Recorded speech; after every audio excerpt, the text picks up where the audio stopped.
just want the glory. Glorious, just trying to be big, notorious. Hop in the field, victorious. Put in that work, laborious. I'm just trying to be great, I'm a laureate. I just be putting the pressure on all my opponents. I just be focused on having my moment. I'm just a piece to a bigger component, cause there ain't no I in team. I'm trying to find my wings. Look in the sky, it's dreams. I want my name in the beams. I want the play of the week. I want my face in the streets. I want the fans to go sheesh, cause they see what I'm saying is deep. I just want the glory. As expected, number 1 Purdue has lived up to its top billing, rolling to a 7-0 start in the season. But for Staten Island's own Liam Murphy, the journey hasn't been as smooth. After logging minutes in Purdue's first 2 games, Murphy found himself outside of the rotation in the Boilermakers' 87-80 win against Alabama. Then came the setback, a right shoulder injury during practice on November 15th. Suddenly, his whole season was in doubt.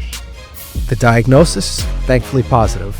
The status, questionable for Purdue's Big Ten opener against Rutgers, just 30 miles away from his hometown of West Brighton. Despite the uncertainty, Staten Island still showed up in droves. Even after getting medically cleared the day of, playing time was far from guaranteed. 7 minutes in, Murphy checked in and the crowd erupted.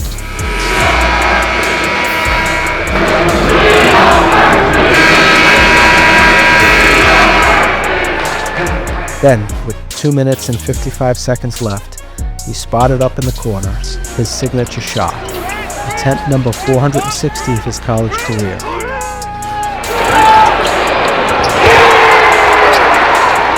Make number 179, pure. Many of those in attendance were from his days at St. Peter's High School. Eagles past and present, many in Liam Murphy apparel. It was clear St. Peter's loved Liam Murphy, and Liam Murphy loved St. Peter's right back.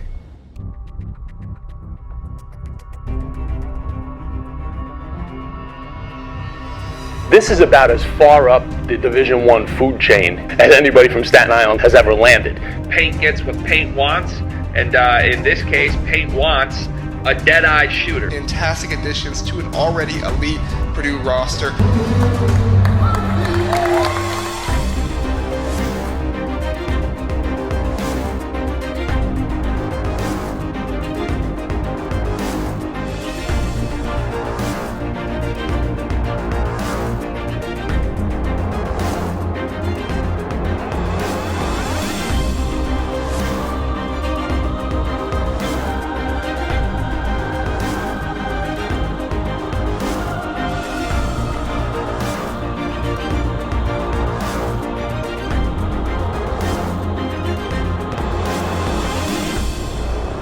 Liam Murphy is going to Purdue University, and Staten Island should be excited. I think if you asked him, and again, I've had him speak with kids that are coming in, or he's going to say staying a Boilermaker is incredibly powerful and definitely defining of him as a basketball player. But I don't know if you're going to find too many settings more than like a Friday night here, packed house, him making big shots, that he's going to say he enjoyed more as a basketball player. Coming out of grammar school, Liam was one of the top players on the island, and I'm not going to say it was set in stone. By the time it was time to decide, it was a foregone conclusion that he was going to St. Peter's. Liam Murphy is a St. Peter's family guy. If he had 3 choices for high schools on his tax, I'm telling you, he probably put St. Peter's, and St. Peter's. He went to St. Peter's, I guess partly because it was in his neighborhood, and number 2, an abundance of his family went to St. Peter's too. Riley was unbelievable in high school, the man at St. Peter's, and he was like, I would say the standard from like when we were little watching, like, dang, we want to be like Riley, right? And then Dylan was really good as well. He played at Stevens. And then if I was 6'7", like, I don't know, I might be at Purdue, but I'm at SUNY New Paltz, but no place I'd rather be. A couple of my cousins playing at St. Peter's before me, I think was super impactful for me to kind of have that vision and dream of like, that's what I want to do. And it's possible for me to do. When he got accepted to St. Peter's, he did get a full scholarship, obviously a very bright young man. His father brought the acceptance down that first day because he said Liam wanted to be the first one to accept his admission into St. Peter's for his year. I knew about Liam in grammar school. He's a Sacred Heart kid, John Walsh's nephew. John was our JV coach. but I knew Liam from the neighborhood. I mean, he lives around the block from me. He was always tall and, you know, kind of gangly, kind of thin, but he looked like someone that was a serious player that wanted to get better, and he had skills. At Sacred Heart, started to develop into a player, started to show the hints of being a real good shooter, but only hints, I'd say, at that time. So I met Liam when he was 7th or 8th grade. He was still a kid, but he had a maturity from that age that he was really focused on what he wanted to do. And when we worked out, he understood the game a little bit at a level that was of a high school kid. He was this 6'2", 6'3", long-armed, long-legged, face mask wearing jump shooter. My role at Sacred Heart was a little different throughout the years. There were kids that were plenty better than me, and I didn't always start, and I felt like, you know, at times people didn't really know what I was capable of. Going into high school, it's kind of like a clean slate. Everybody's on equal playing field, probably 50 kids try out. I really wanted to, you know, kind of separate myself. We had a bunch of players early on who wanted to get here at 6 o'clock in the morning, 7 o'clock in the morning on a Saturday or Sunday to shoot for an hour. He was like, I want to do that.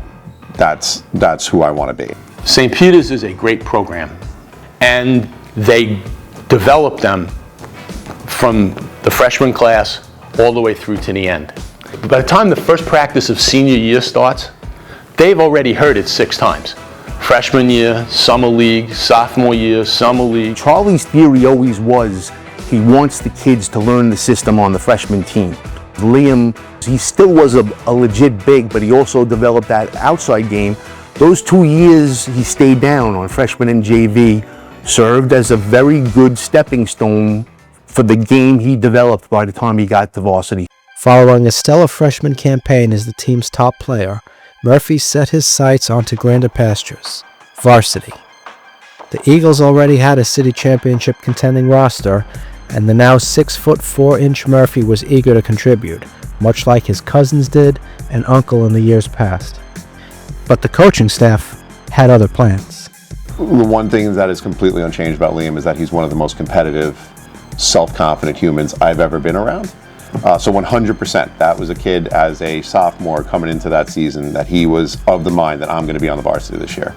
We try to see what's best for the player, what's best for the program, what's best for the team. We already had 4 guys at the 4 and 5 position. He was as good as those guys, but would have been 5 guys for 2 spots.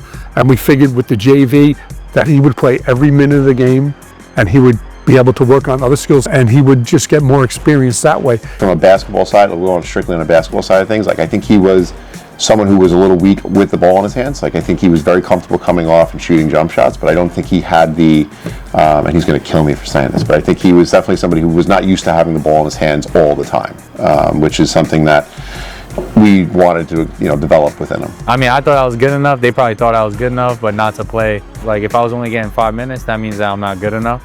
But I would say, yeah, they cut me because I was trying out for the team and I didn't make it. They told me I was on a different team. St. Peter's is you know, a system where you wait your turn and you play your time, and that's understandable. I was at a wedding when Coach Charlie sent the text message that I knew he was going to send. I knew that text message was coming.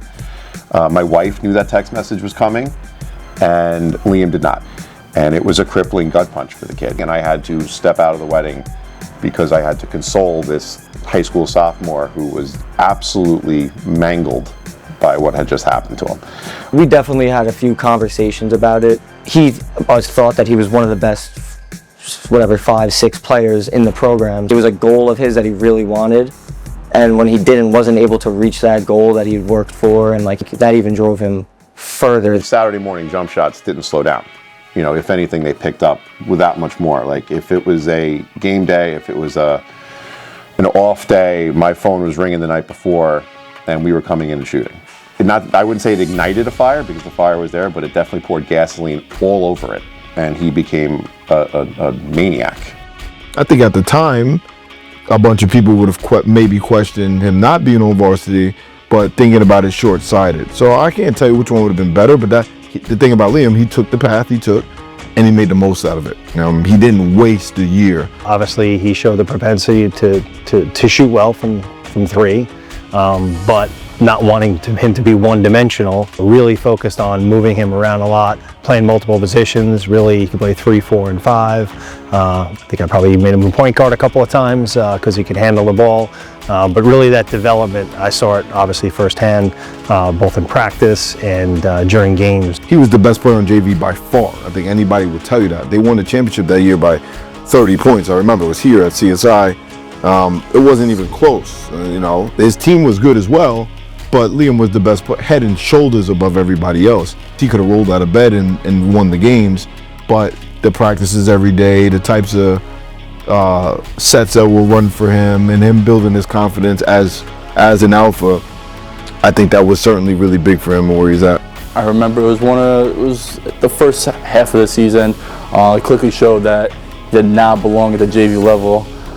We played against Chaminade in high school. He dropped 50 points. It might have been 49, but let's say 50. Scoring 40 or 50 points in a game, I don't care if you're in the summer league, I don't care what it is, putting the ball in the basket, that is going to help your confidence that you can do that. That year helped hone his craft for what he would eventually become. So maybe he used this disappointment to move forward and get ready. And again, I say, who could argue with the results? It probably was the right call. You're getting fewer and fewer kids who view success as a up and down journey, a roller coaster rather than a straight line. I think a lot of kids want straight line success. I think Liam was willing and able to take the bumps in the road and keep going in a way that I don't know how many other kids are doing. Even in his college career, like, he's had a bunch of injuries and he's had plenty of opportunities to take the foot off the gas. But as soon as he's able to get back to work, he gets right back to work with the same ferocity he always has, it's awesome. As a dad, like, it's incredibly inspiring to see him working, even with my own son. Like, he's gonna take him down and shoot with him and show him, like, yeah, all right, you missed the last 3 shots, no problem, make the next 3. Like, that's just how his belief system is in himself, and it definitely is contagious to the people around him.